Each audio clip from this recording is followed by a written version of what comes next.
Do you think that you have to work crazy hard, work incredible hours, work 100 hours a week to be successful?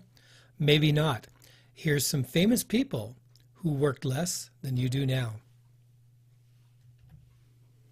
Charles Darwin arguably wrote the most famous book in science, The Origin of a Species. But he only worked about 4 hours a day doing his writing and his drawings and everything else. So he didn't work the same crazy hours that many of us think we have to work today.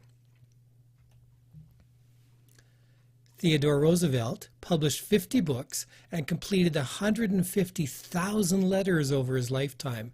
He became the youngest U.S. president at age 42, and he napped regularly.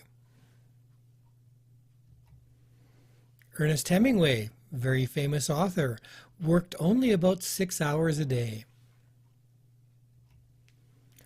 Alice Munro, who won the 2013 Nobel Prize in Literature, works about 3 hours a day.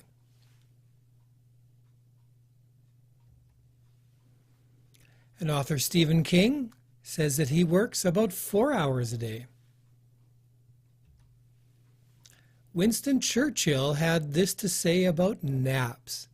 Nature has not intended mankind to work from 8 in the morning until midnight without that refreshment of blessed oblivion, which, even if it only lasts 20 minutes, is sufficient to renew all the vital forces.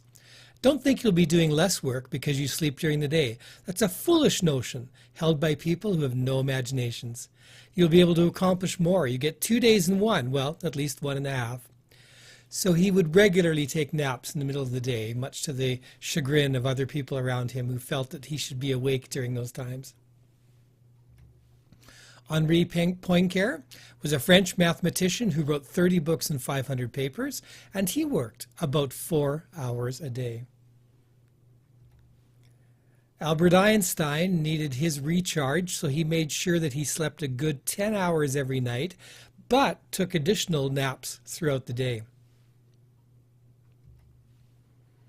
Ingmar Bergman, thought to be one of the preeminent directors of his era, directed over 60 films, most of which he wrote, and over 170 plays, but he only worked from 10 a.m. to 3:30 p.m.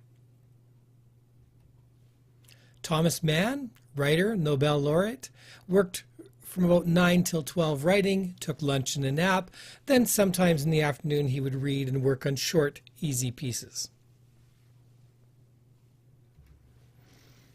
And last, I want to talk about Francis Bacon, who would go out and carouse late at night. He went out for supper with friends. He stayed out very late.